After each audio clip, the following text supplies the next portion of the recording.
Good morning! Ayan, papasok na naman tayo sa trabaho. May oras pa tayo para gumawa ng another reaction video.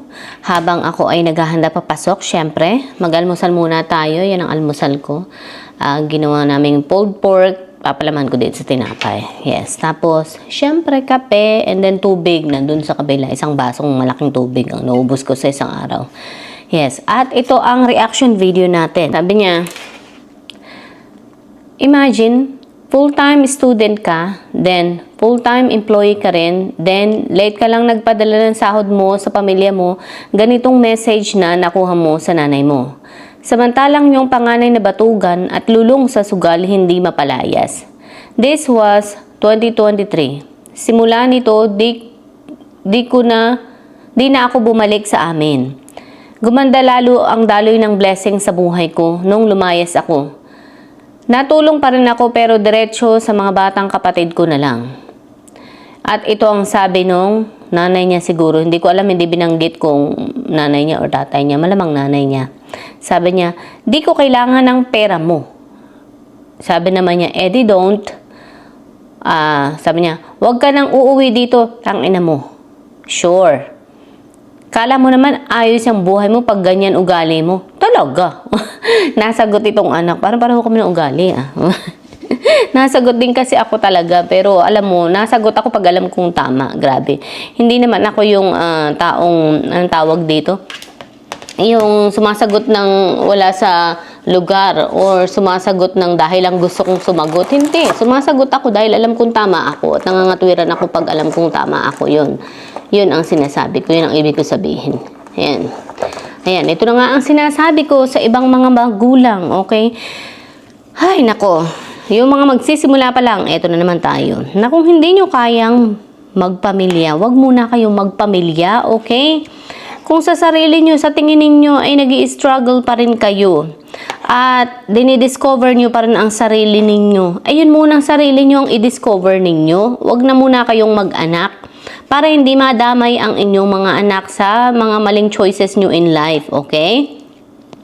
Remember, sarili muna ang tutulungan, sarili muna ang kikilalanin, sarili muna ang i-discover para pag na-discover mo na kung anong mga gusto mo sa buhay, kung ano ang kakayahan mo sa buhay, kung kaya mo bang magpamilya, kung ayaw mo bang magpamilya, kasi maganda na malaman mo yan habang bata ka pa para maiwasan mo kung ano yung mga bagay na ayaw at gusto mo, okay? Kasi ganyan, hindi mo nadidiscover kung anong ayaw at gusto mo, ayaw mo palang magkaroon ng mga responsibilidad sa buhay, then best for you is huwag kang pumasok sa responsibilidad, okay? Sarili mo muna ang tingnan mo kung kaya mong buhayin, okay? Alam nyo bang napakamahal mabuhay kung hindi nyo alam, kung hindi nyo nadidiscover kung paano mabuhay sa mundong ito ng solo, ng mag-isa?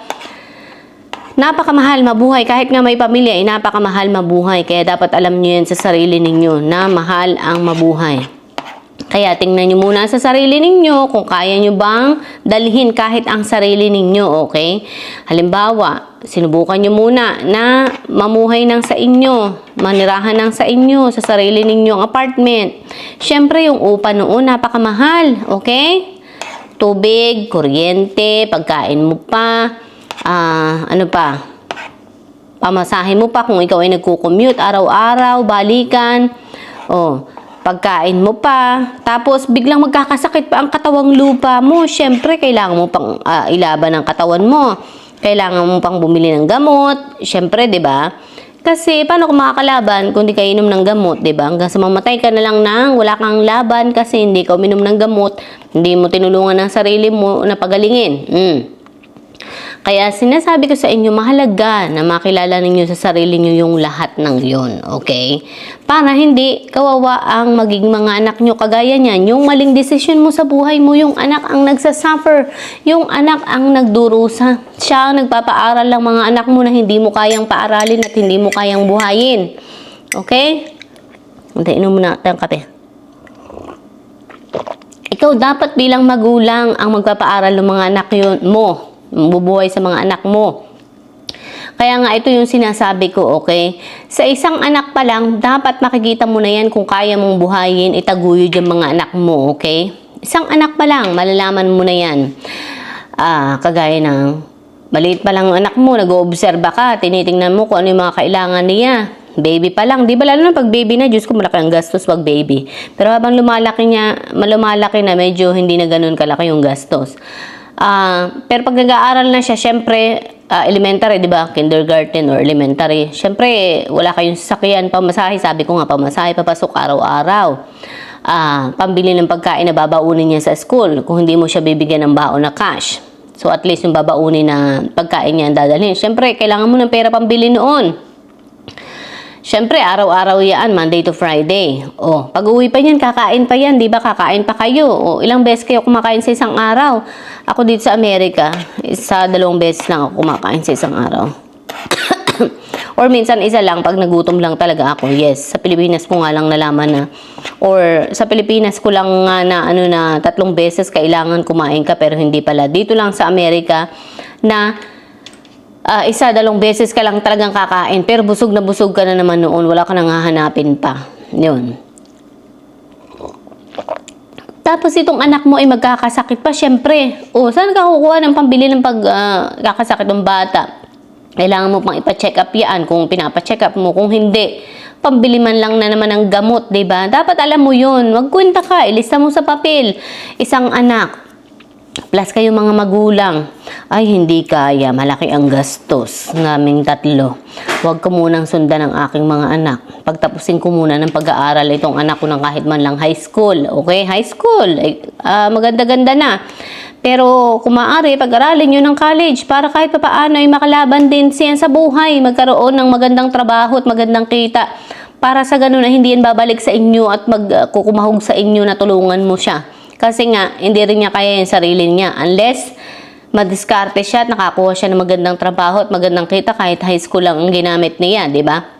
Okay pa rin yun. Pero kung wala at, syempre, hindi nga nakatapos ng pag-aaral, elementary lamang, ay ganun na naman, sasapitin na naman niya ang sinapit mo. So, pasa-pasa lang yan. Paulit-ulit na cycle lamang yan. Ewan ko ba dito sa mga magulang na ito. Kaya, and isa pa ha, ito, lalayo ang loob ng anak mo sa iyo. Lalayo ang loob ng anak mong nagsasakripisyo para sa iyo. Lalo na kung hindi niya makita ang kabutihan na ginagawa mo, ang pagiging responsable mong magulang. Yun. Makikita yun ng anak kung ikaw ay responsableng magulang. At papahalagahan niya yun kung nakikita niya yun. Sabi ko sa inyo. At sabi ko nga sa inyo, susuklian din niya yan sa inyo kahit hindi mo hingin. Lalo na pag nakita niya mga sacrifices ninyo. Kung hindi, sabi ko sa inyo, kabaliktaran yun. And ikaw din ang mahihirapan. Kaya bilang magulang, sikapin na kung kayo ay malakas pa, may kakayahan pa na magtrabaho, ihanda pa rin ang sarili, maghanda pa rin. Kaya nga ito yung lagi kong sinasabi, mag-anak lamang ng kaya ninyo para may panahon kayo para sa sarili ninyo na maihanda pa rin yung sarili ninyo, okay? Pagaya ko, pinili ko na magkaroon lamang ako ng isa lamang anak para magkaroon ako ng panahon para sa sarili ko na maihanda rin yung sarili ko. Pero kung 3 ang anak ko, 4 ang anak ko, kaya ko pa rin yan. Or kahit pa yun, siyam, kaya ko pa rin yan kasi kailangan lang dyan multitasking, okay? Kailangan lang ipag-aralan mo kung paano pasikot-sikot, ng paano paghahati-hatian yung oras mo, kung paano kakikita. Yun, actually, may advantage din ang maraming mga anak, kumbaga, kasi syempre, tutulungan mo sila, titrain mo sila kung paano kayo magtutulong-tulungan. Pero kung wala ka noon, ay naku, saklap, magiging mahirap din. Anyways, ito na nga. Na-discover ko sa sarili ko ay magkaroon lamang ng isa lang anak para mas madali kong mapaghandaan din yung sarili ko. Sabi ko nga, nung maliit pa ang anak ko ay pinagsabay ko ang pagtatrabaho at pagiging ina. Pinapadala ko ang anak ko sa school. Pagka hatid ko sa anak ko sa school, diretso pasok ako sa trabaho. Iniintay ko na yung oras ko ay nakataon sa bago siya lumabas sa school. Yun ang talagang pinili ko mga oras. Pinag-aralan ko mga oras ko, dinivide ko ang mga oras ko para nang sa gayon ay makaya ko ang makapagtrabaho, okay? Inaral ko yan dahil ayokong maging pabigat sa ibang tao. Ayokong umasa sa ibang tao kung paano ako magkakapera. Ayokong maghintay lamang ako kung kailan ako bibigyan, kung bibigyan ba ako or hindi. Kaya talagang gumawa ako ng sarili kong pagkakitaan. Gumawa ako ng sarili kong kaperahan. Dahil sabi ko nga, mas madali yung ganun. Hindi ko kailanganin na humingi kahit kanino ng perang panggastos para lamang sustentuhan ang pangangailangan ko naming mag-ina. So, yun ang ginawa ko. At nadiskubre ko yun sa sarili ko. Habang nag-aaral ang anak ko, kumikita ako ng pera, may pambili ako ng mga kailangan naming mag-ina. Hindi ko nahihingin. So, yun ang nadiskubre ko sa sarili ko. And then, kahit anong liit ng sahod ko, sinisikap ko na makapagtabi kahit pa magkano, maliit man yan, at least yan ay nadadagdagan. So, yun ang ginawa ko at nakita ko na, maganda pala yung ginagawa ko. Para ako nagkakaroon ng reward sa sarili ko. Sabi ko, maganda, nakakaipon ako kahit papaano ng maliit na pera kahit ako yung nagpapaaral ng anak ko.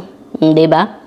Kaya, yun ang nadiskubre ko sa sarili ko. Hindi talaga ako tumigil kasi inisip ko yung future. Nakita ko yung future sa sarili ko, sa isip ko. Na-visualize ko na kung ano yung mangyayari sa buhay ko. Sabi ko, kapag ako hindi nagtrabaho at naghanda, syempre, ang mangyayari, magiging depende ako sa ibang tao.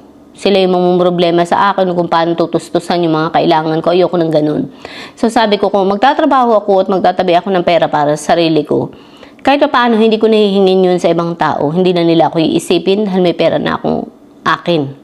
So, yun ang may ipayo ko sa inyo bilang mga magulang dyan na mga magsisimula pa lang sa buhay ninyo. Kung irresponsable kayo, paano nga ba nila makikitang irresponsable sila? Parang hindi yata nila nakikita yun. Well, kung ganito na lang, kung hindi nyo kayang tustusan kahit ang mga sarili ninyo, mainam na wag na muna kayong magpamilya, mag-anak, okay? Saka na muna kayo mag-anak kapag kaya nyo na yung sarili nyong dalahin. Yun ang clue, okay? So, hanggang dito na lang dala ako nag-aalmusal na. 1:40 na, alright? Hanggang sa muli, sana ay nakatulong itong mga advice ko sa inyo. Okay, bye!